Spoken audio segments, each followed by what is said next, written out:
الحمد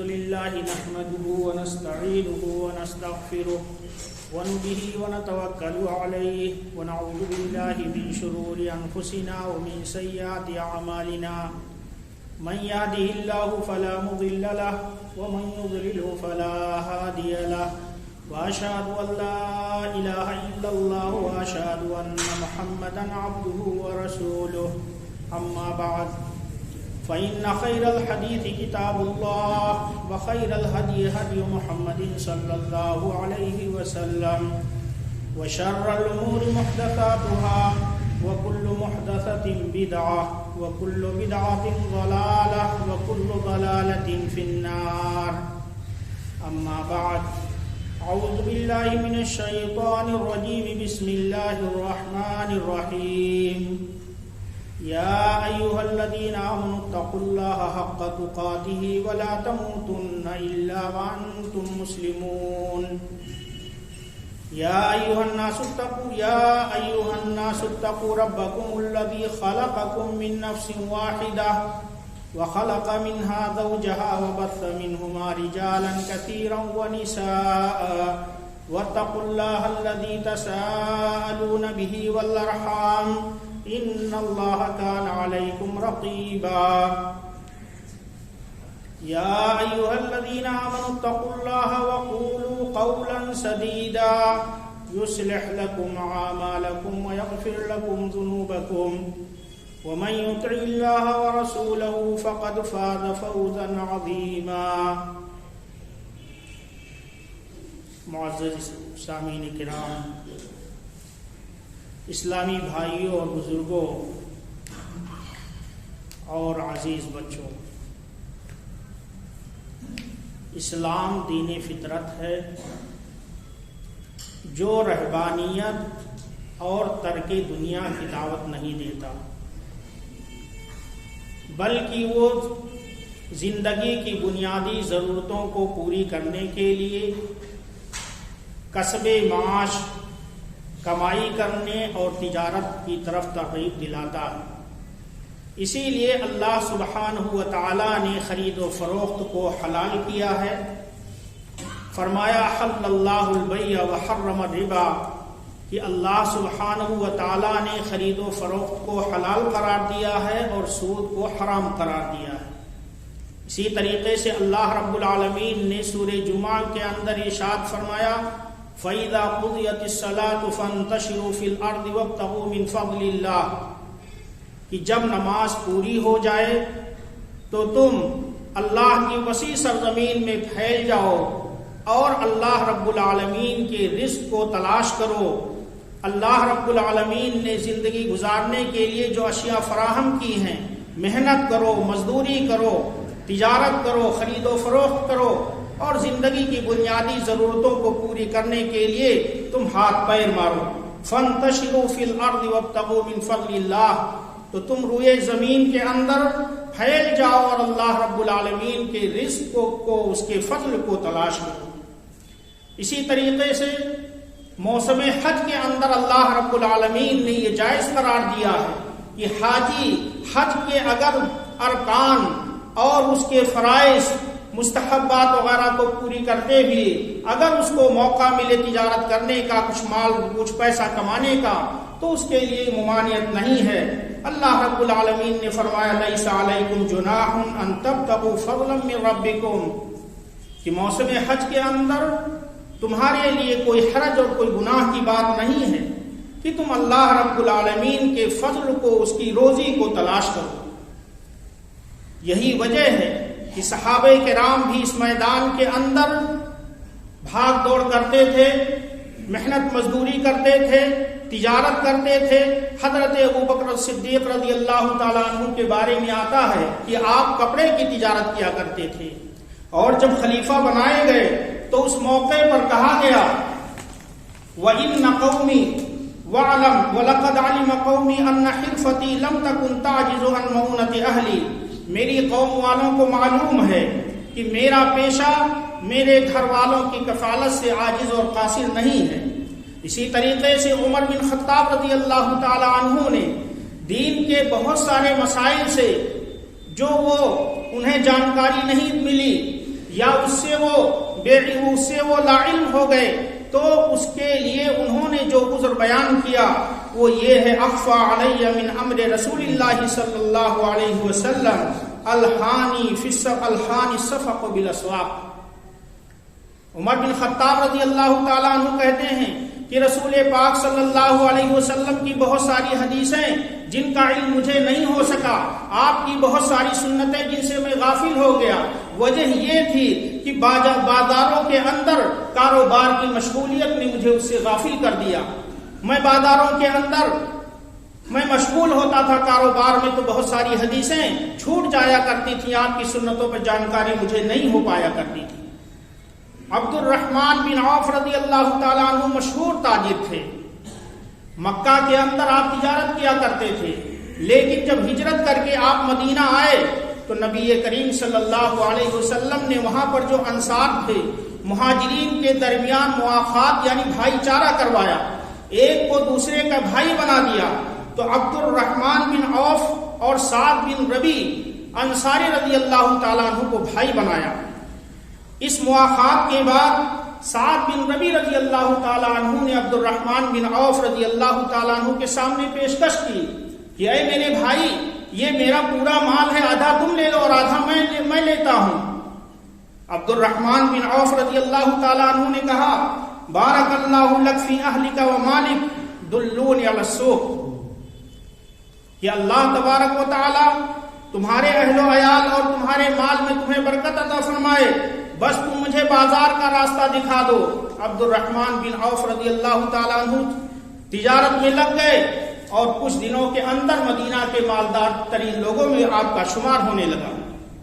عثمان بن عفان رضی اللہ تعالیٰ عنہ کے بارے میں آپ جانتے ہیں کہ آپ کے تجارتی قافلے شام، مصر اور یمن تک جایا کرتے تھے اور ہزار اونٹوں پر مشتمل ہوا کرتے تھے، اور مدینہ کے مالدار ترین لوگوں میں آپ کا شمار ہوتا تھا۔ عبداللہ بن عمر رضی اللہ تعالیٰ عنہ کے بارے میں آتا ہے کہ آپ اونٹوں کی تجارت کیا کرتے تھے۔ تو اس طریقے سے اسلام نے گداگری سے، دوسروں کے سامنے ہاتھ پھیلانے سے، دوسروں کا بوجھ بننے سے سختی سے روکا ہے، سختی سے منع فرمایا ہے۔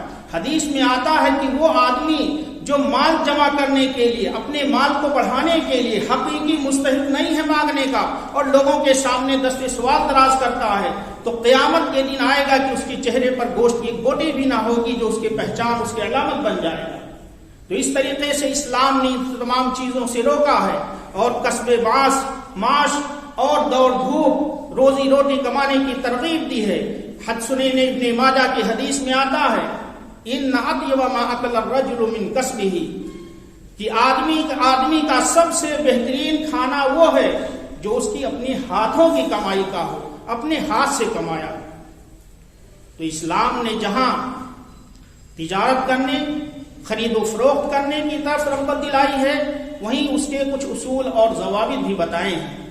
ان اصول اور ضوابط کے اندر سب سے پہلی چیز یہ ہے کہ سچ کو اپنایا جائے اور جھوٹ سے بچا جائے۔ جس طریقے سے عام حالات میں، عام معاملات میں سچ بولنا لازم اور فرض ہے، اور جھوٹ سے بچنا یہ ضروری ہے۔ اسی طریقے سے خرید و فروخت اور تجارت کے اندر آدمی کو سچ اپنانا اور سچ بولنا ضروری ہے، اور جھوٹ سے اجتناب کرنا ضروری ہے۔ حضرت رفاع رضی اللہ تعالیٰ عنہ بیان کرتے ہیں کہ ایک بار نبی پاک صلی اللہ علیہ وسلم نے کچھ لوگوں کو کاروبار میں مشغول دیکھا، تو آپ نے انہیں مخاطب کرتے ہوئے فرمایا یا معاشر الانصار، یا معاشر التجار، اے تاجروں کی جماعت۔ آپ صلی اللہ علیہ وسلم کی آواز سن کر کے سب لوگ گردنیں اٹھا کر کے نبی پاک صلی اللہ علیہ وسلم کی طرف متوجہ ہو گئے۔ آپ صلی اللہ علیہ وسلم نے فرمایا ان التجار یبعثون یوم القیامۃ الفجار الا من اتقى وبر وصدق، کہ بے شک تاجر لوگ قیامت کے دن اس حال میں اٹھائے جائیں گے کہ وہ گنہگار ہوں گے سوائے ان تاجروں کے جو اللہ سے ڈرتا رہا، نیکی کرتا رہا اور سچ بولتا رہا۔ اگر لین دین میں، کاروبار میں آدمی سچ بولتا ہے اور سچائی کو اپناتا ہے تو اللہ تبارک و تعالیٰ اس کے اس کاروبار میں برکت ڈال دیتا ہے. لیکن اگر وہ جھوٹ بولتا ہے، بہت ساری چیزوں کو چھپا لیتا ہے تو اس کاروبار کی برکت سے محروم کر دیا جاتا ہے. رسول پاک صلی اللہ علیہ وسلم کا ارشاد ہے البیعان بالخیار ما لم یتفرقا فإن صدقا وبینا بورک لهما فی بیعہما وإن کذبا وکتما محقت برکت بیعہما. یہ خرید و فروخت کرنے والوں کو اختیار ہوتا ہے جب تک کہ وہ دونوں ایک دوسرے سے جدا نہ ہو جائیں.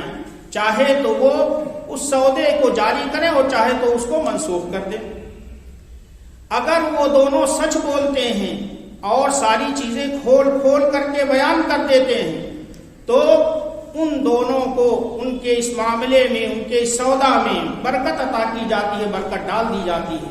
وَإِن كَذَبَ وَكَتَمَ، لیکن اگر وہ دونوں جھوٹ بولتے ہیں، بہت ساری چیزیں چھپا لیتے ہیں، محقت برکت بیعہما، تو ان دونوں کے اس بیع، اس خرید و فروخت، اس تجارت سے برکت اٹھا لی جاتی ہے، برکت سے وہ محروم کر دیے جاتے ہیں. آج کل خرید و فروخت کے اندر سب سے زیادہ جھوٹ بولا جاتا ہے. مثال کے طور پر آدمی کسی دکان پر یا کسی کمپنی میں جاتا ہے اور چیزیں دیکھتا ہے، وہ اپنے منشا کے مطابق چیزوں کو دیکھنے کی کوشش کرتا ہے، لیکن اس سے پہلے ہی بیچنے والا اس کی بہت زیادہ تعریفیں شروع کر دیتا ہے. اس کے اندر وہ خصوصیات، وہ کوالٹی گناتا ہے جو اس کے اندر نہیں ہوتی. اس سامان کو، اس پروڈکٹ کو ایسے ملک کا بنا ہوا بتایا جاتا ہے جو اس ملک کے اندر نہیں بنا ہوتا ہے. ایسے فرم کا اس کو ثابت کرنے کی کوشش کی جاتی ہے جو اس مشہور فرم کا وہ سامان یا پروڈکٹ نہیں ہوتا ہے. اور اسی طریقے سے جب قیمت کی بات آتی ہے اور گراہک یہ کہتا ہے کہ ہاں یہ سامان میں اتنے میں لے لوں گا، میں اس کا اتنا دوں گا، تو تاجر کہتا ہے یہ تو میری قیمت خرید بھی نہیں ہے، حالانکہ وہ سامان اس کے خرید سے کہیں کم ہوتا ہے، لیکن جھوٹ بولتا ہے تاکہ وہ کسی طریقے سے اس کا یہ سامان لے لے. اسی طریقے سے گراہک کی طرف سے بھی اس طرح کی باتیں سامنے آتی ہیں. گراہک بیچنے والے سے کہتا ہے کہ ٹھیک ہے میں اس سامان کا، اس پروڈکٹ کا میں اتنی قیمت یا اتنے روپے دوں گا، لیکن شرط یہ ہے کہ جو تم بل بنا کے دو گے وہ بڑھا کر کے بنا کر کے دو گے، 5,000 2,000 4,000 زیادہ بنا کر کے دو گے. اس کا مقصد یہ ہوتا ہے کہ وہ خریدنے کے لیے کسی کمپنی، کسی فرم، کسی ادارے کی طرف سے گیا ہے، اور جب وہ بل زیادہ بنا لے گا تو اس کو زائد پیسے مل جائیں گے. اس طریقے سے جھوٹ کی نئی نئی چیزیں، نئی نئی شکلیں اختیار کی جاتی ہیں. خرید و فروخت کے اندر، سامان کے اندر اگر کوئی عیب ہے، کوئی نقص ہے، کوئی خلل ہے، کوئی ٹوٹ پھوٹ ہے تو اس کو بھی بیان کرنا ضروری ہے اور صاف گوئی سے کام لینا ضروری ہے. نبی کریم صلی اللہ علیہ وسلم کا ارشاد ہے لا یحل لأحد ان یبیع شیئا الا بین ما فیہ ولا یحل لمن علم ذلک الا بینہ. کسی بھی آدمی کے لیے کسی چیز کو بیچنا حلال نہیں، جائز نہیں، مگر یہ کہ اس کے اندر جو خامی ہے، جو نقص ہے، جو خرابی ہے، اس کو واضح کرے، اس کو بیان کر دے. اور جس شخص کو بھی اس کا علم ہے اس کے لیے بغیر بیان کیے ہوئے، بغیر واضح کیے ہوئے اس کو بیچنا جائز نہیں ہے. اور ایک روایت میں ہے المسلم اخو المسلم لا يحل لمسلم باع من اخيه بيا فيه عيب الا بينه. کہ ایک مسلمان دوسرے مسلمان کا بھائی ہے، کسی بھی مسلمان کے لیے جائز نہیں، حلال نہیں کہ اپنے بھائی سے ایسا سودا کرے جس کے اندر کوئی عیب ہے، کوئی نقص ہے، کوئی کمی ہے، مگر یہ کہ اس کو واضح کر دے، اس کو بیان کر دے تاکہ وہ دھوکے میں نہ رہے. خرید و فروخت اور تجارت کرتے وقت ایک دوسرے کو دھوکہ دینا، فریب دہی، یہ بھی اسلام کے اندر حرام ہے. ایک بار نبی پاک صلی اللہ علیہ وسلم ایک بازار سے گزر رہے تھے، دیکھا جگہ جگہ غلے کا ڈھیر لگا ہوا ہے اور لوگ ان غلوں کو خرید رہے تھے. ایک ڈھیر کے پاس آپ رک گئے اور اس ڈھیر کے اندر اپنا ہاتھ اندر ڈالا. جب ہاتھ اندر ڈالا تو دیکھا کہ اندر کا غلہ تر ہے, ہاتھوں میں نمی محسوس ہوئی. نبی کریم صلی اللہ علیہ وسلم نے کہا غلے والے سے ما ھذا یا صاحب الطعام, اے غلے والے یہ معاملہ کیا ہے؟ اوپر تو سوکھا غلہ, نیچے بھیگا غلہ, ماجرا کیا ہے؟ اس آدمی نے کہا کہ اے اللہ کے رسول صلی اللہ علیہ وسلم, معاملہ یہ تھا کہ میں نے ڈھیر لگایا تھا لیکن رات میں بارش ہوئی تو غلہ بھیگ گیا, تو بھیگے ہوئے غلے کو میں نے اندر چھپا دیا اور سوکھے ہوئے غلے کو میں نے اوپر ڈال دیا تاکہ میرا یہ غلہ بک سکے. نبی کریم صلی اللہ علیہ وسلم نے کہا کہ نہیں, ایسا جائز نہیں ہے. من غشنا فلیس منا, جو دھوکہ دے وہ ہم میں سے نہیں ہے. تو اس طریقے سے نبی کریم صلی اللہ علیہ وسلم نے دھوکہ دہی سے بھی منع فرمایا ہے. آج کل دھوکہ دہی کی طرح طرح کی صورتیں اور شکلیں نظر آتی ہیں. اشیاء خورد و نوش کے اندر طرح طرح کی چیزیں ملاوٹ کی جاتی ہیں, بلکہ اگر کہا جائے تو اکثر چیزیں خالص نہیں ملتی, سب کے اندر ملاوٹ ہوتی ہے. نہ تو آٹا خالص, نہ چاول خالص, نہ دودھ خالص, نہ گھی خالص, نہ شہد خالص, اور نہ کوئی مسالہ جات خالص. حتیٰ کہ گوشت وغیرہ کی جو خرید و فروخت کی جاتی ہے اس میں بھی پانی ڈال دیا جاتا ہے تاکہ اس کا وزن بڑھ جائے اور لوگ خرید لیں. آج کیفیت یہ ہے کہ سوکھی ہوئی سبزیوں اور پھلوں کو رنگ و روغن کیا جاتا ہے, ان پر رنگ چڑھایا جاتا ہے تاکہ وہ دیکھنے میں ہرے بھرے اور تازہ لگے اور گراہک اس کو تر و تازہ سمجھتے ہوئے خرید لیں. اسی طریقے سے وہ غذائیں جو ڈبوں کے اندر بند ہو کر کے آتی ہیں, ان کے اوپر بھی ایسی کمپنیوں کے اسٹیکر چپکائے جاتے ہیں جو مارکیٹ کے اندر معتبر ہیں, حالانکہ ان کمپنیوں کی بنی ہوئی نہیں ہوتی ہیں. یا اسی طریقے سے میڈ ان بدل دیا جاتا ہے. تو یہ سب دھوکہ دہی کی شکلیں اور صورتیں ہیں. اور دھوکہ دہی کی ایک صورت وہ ہے جو حدیث کے اندر بے نجش کے نام سے ہم اور آپ جانتے ہیں. نجش کہتے ہیں کہ بیچنے والا پہلے ہی سے اپنے کچھ دوستوں, اپنے کچھ ساتھیوں سے یہ معاملہ طے کر لے کہ جب ہمارا سودا ہو رہا ہوگا تو اس موقع پر تم آ جانا اور اس چیز کی قیمت بڑھا کر کے لگانا, جس سے خریدنے والا یہ سمجھے کہ یہ تیسرا آدمی بھی گراہک ہے اور اس چیز کی ویلو اور اہمیت اتنی ہے کہ اس کی قیمت زیادہ ہے, لہذا ہم بھی قیمت بڑھا کر کے لگائیں. حالانکہ اس تیسرے آدمی کا مقصد خریدنا نہیں ہوتا ہے بلکہ صرف دھوکہ دینا ہوتا ہے. تو یہ ہے بے نجش. زمین کی خریداری یا فلیٹ کی خریداری کے موقع پر ایسا ہوتا ہے کہ اب آدمی خریدار کے پاس جاتا ہے, بلڈر کے پاس جاتا ہے اور معاملہ کرنے لگتا ہے. اسی وقت 2-3 لوگ آتے ہیں اور اس زمین کی یا اس فلیٹ کی قیمت کئی گنا بڑھا کر کے لگاتے ہیں. معاملہ بھی ہو رہا ہوتا ہے, خریدنے والا دھوکے میں آ جاتا ہے کہ شاید اس کی ویلو اور اس کی قیمت زیادہ ہے اور اس طریقے سے دھوکہ کھا کر کے ان چیزوں کو خرید لیتا ہے. تو اس طریقے سے دھوکہ دینا اسلام کے اندر جائز نہیں ہے. تجارت کیجئے, دولت کمائیے, لیکن کسب حلال ہونا ضروری ہے. اسی طریقے سے بہت سے لوگ اپنے سامانوں کو جلد از جلد نکالنے اور بیچنے کے لیے جھوٹی قسمیں کھاتے ہیں, لیکن یہ اس قدر سنگین جرم ہے کہ اللہ تبارک و تعالی ایسا کرنے والے کی طرف قیامت کے دن نہ تو دیکھے گا, نہ ان سے بات چیت کرنا پسند فرمائے گا, بلکہ ایسے لوگوں کے لیے دردناک عذاب ہے. حدیث میں آتا ہے, نبی کریم صلی اللہ علیہ وسلم کا ارشاد ہے, ثلاثۃ لا یکلمہم اللہ یوم القیامہ ولا ينظر الیہم ولا یزکیہم ولہم عذاب علیم. 3 طرح کے لوگ ایسے ہیں جن سے اللہ سبحانہ و تعالی قیامت کے دن بات چیت کرنا پسند نہیں فرمائے گا, نہ ان کی طرف دیکھنا پسند فرمائے گا اور نہ ہی ان کو ان کے گناہوں سے پاک و صاف کرے گا. وَلَهُمْ عَذَابٌ عَلِيمٌ, اور ان کے لیے دردناک عذاب ہے. آپ نے یہ بات 3 مرتبہ دہرائی ابو ذر رضی اللہ تعالیٰ عنہ اس وقت موجود تھے. انہوں نے کہا لقد خابوا وخسروا من هم یا رسول اللہ، اے اللہ کے رسول ایسے لوگ تو ناکام و نامراد ہو گئے، گھاٹے اور ٹوٹے میں چلے گئے، یہ بتائیے کہ یہ تینوں کون لوگ ہیں؟ آپ صلی اللہ علیہ وسلم نے فرمایا المسبل ازارہ، پہلا وہ شخص جو اپنے ازار کو، اپنے پتلون کو، اپنے تہبند کو ٹخنوں سے نیچے لٹکائے، اور دوسرا وہ شخص المنان، جو لوگوں کو خیرات کر کے کچھ دے کر کے احسان جتائے، اور تیسرا ہے والمنفق سلعته بالحلف الكاذب، وہ آدمی جو اپنے سامان کو بیچنے کے لیے جھوٹی جھوٹی قسمیں کھائے تاکہ اس کا سامان بک جائے.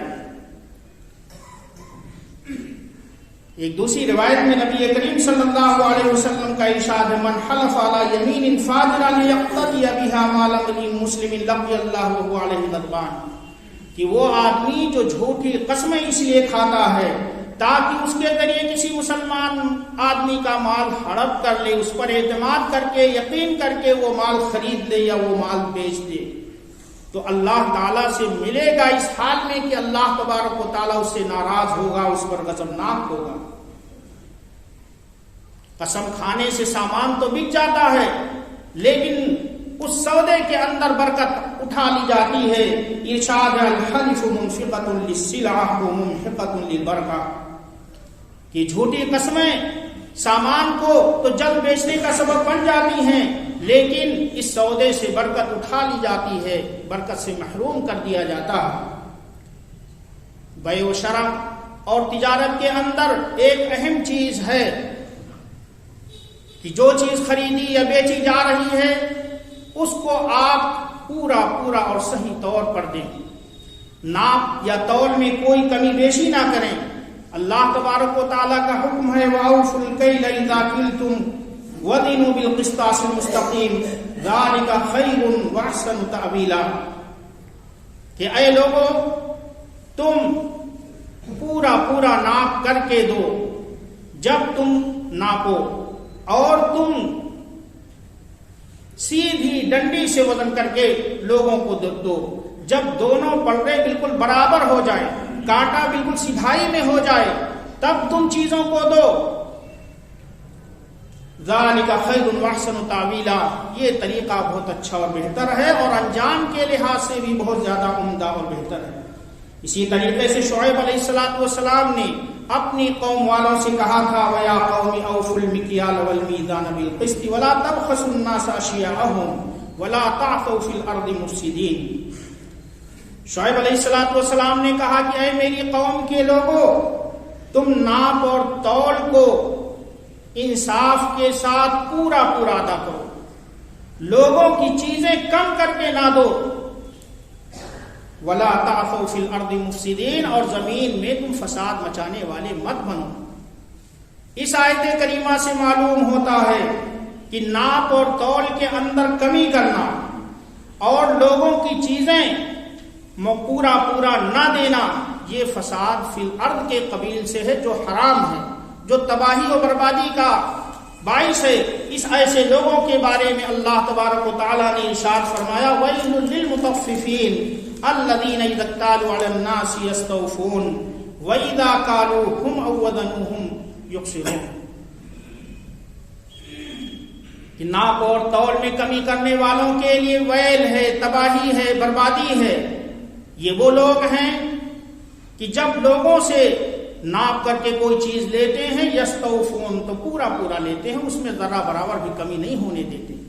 وَإِذَا كَالُوهُمْ أَوْ وَزَنُوهُمْ، لیکن جب وہ ناپ کر کے یا وزن کر کے کسی کو کوئی چیز دیتے ہیں یخسرون، تو اس کے اندر کمی کر دیتے ہیں، دوہرا معیار اپناتے ہیں. اپنا لینا ہو تو کچھ بھی نہیں چھوڑنا، دوسرے کو دینا ہے تو ڈنڈی مارنا ہے، اس میں کمی کرنا ہے، اس کو پورا کر کے نہیں دینا ہے. ایسے لوگوں کے لیے تباہی ہے، ویل ہے.